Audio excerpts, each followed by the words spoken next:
दोस्तों, अगर पिछले एक साल की बात करें तो भारत ने डिफेंस एक्सपोर्ट को लेकर कई सारी बुलंदियां हासिल की है। जहां पर हम लोग पहले भी डिफेंस एक्सपोर्ट करते थे, लेकिन वो सारे काफी ज्यादा छोटे हथियार हुआ करते थे और उनमें से भी ज्यादातर सुरक्षात्मक इक्विपमेंट हुआ करते थे, जिनके एक्सपोर्ट से भारत को उतना ज्यादा मुनाफा नहीं होता था। लेकिन पिछले एक साल में देखा गया है कि भारत अब अपने स्वदेशी तौर पर तैयार किए गए मध्यम आकार के हथियारों का भी एक्सपोर्ट करने लगा है और यहाँ तक कि भारत के पास अब अपने बड़े आकार के हथियार भी उपलब्ध हैं, जिनके एक्सपोर्ट के लिए बस अब इंतजार किया जा रहा है। वो कभी भी पूरा हो सकता है। अल्टीमेटली अब हम लोग सुई से लेकर तलवार तक सभी तरह के डिफेंस इक्विपमेंट बेचने के लिए पूरी तरह से तैयार हो चुके हैं। पिछले साल का आपको वो दौर याद होगा जब आर्मेनिया की तरफ से कई सारे हथियारों का ऑर्डर एक साथ प्लेस किया गया था भारत को। एक्चुअली आर्मेनिया भारत से कई तरह के हथियार खरीदता है, जिसमें रडार सिस्टम्स हैं, छोटी बड़ी टाइप की मिसाइलें हैं और सबसे बड़ा जो नाम निकल कर आया था वो था पिनाका रॉकेट सिस्टम का। मैंने आपको बताया था कि पिनाका के तीनों ही वेरिएंट जो इस समय भारतीय सेनाएं भी इस्तेमाल करती है वो खरीदे गए हैं आर्मेनिया के द्वारा। हम सभी जानते हैं कि आर्मेनिया का अजरबैजान के साथ एक लंबे समय से कॉन्फ्लिक्ट चल रहा है। 2020 में एक युद्ध भी हुआ था, जो युद्ध आर्मेनिया हार गया था और इस युद्ध के दौरान आर्मेनिया को काफी ज्यादा लॉसेस भी हुए थे।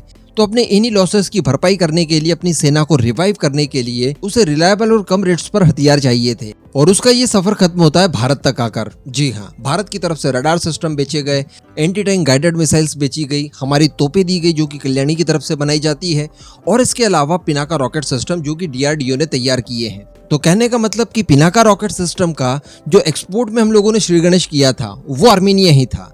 अब इसके बाद बताया जा रहा है, जो खबरें निकल कर आ रही है उनके हिसाब से DRDO को अपने पिनाका रॉकेट सिस्टम के लिए एक और कस्टमर मिल गया है। जी हाँ, अभी तक उस देश का नाम रिवील नहीं किया गया है, लेकिन डील लगभग फाइनल हो चुकी है।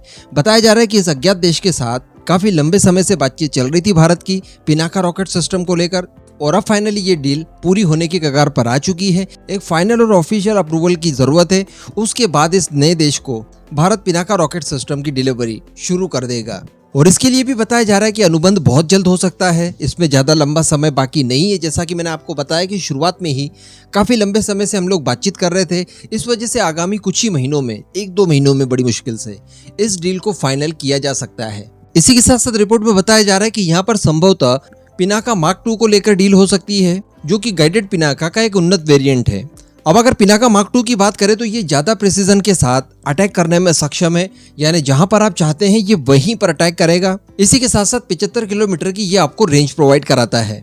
इसकी एक बैटरी की बात की जाए तो 44 सेकंड में कुल 72 रॉकेट्स को फायर करने में सक्षम होती है और 2019 में इसका परीक्षण किया गया था, जो कि पूरी तरह से सफल रहा था, जिसके बाद भारतीय फोर्सेस द्वारा इसका इस्तेमाल किया जाना शुरू किया और इसी के बाद इसके एक्सपोर्ट के लिए भारत की तरफ से संभावनाओं को तलाशना शुरू किया गया, जो तलाश खत्म हुई थी आर्मेनिया तक। अब आर्मेनिया द्वारा भारत के इन हथियारों के ऊपर उम्मीद जताना और इन्हें बड़े पैमाने पर खरीदना, ये भारत के हथियारों की अपने आप में एक PR थी, क्योंकि दुनिया के लगभग सभी देश हथियार खरीदने से पहले संभावित हथियारों को लेकर ऑब्जर्वेशन करते रहते हैं।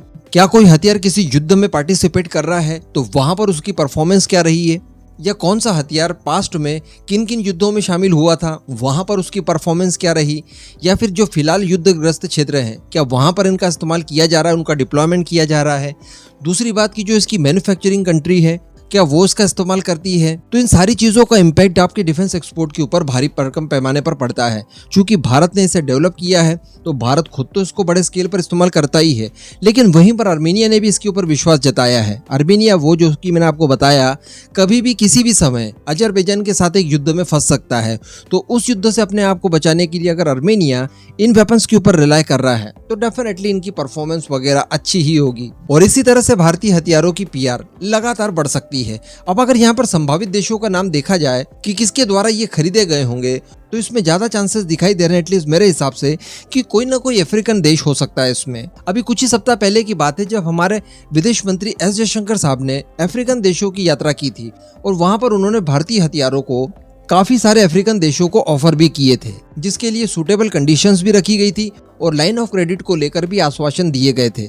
और उनके इसी विजिट के बाद में खबर निकल कर आई थी कि अफ्रीका का ही एक देश भारत के प्रेजेंट को खरीदने में इंटरेस्टेड दिखाई दे रहा है और एक डील HAL के साथ की गई है।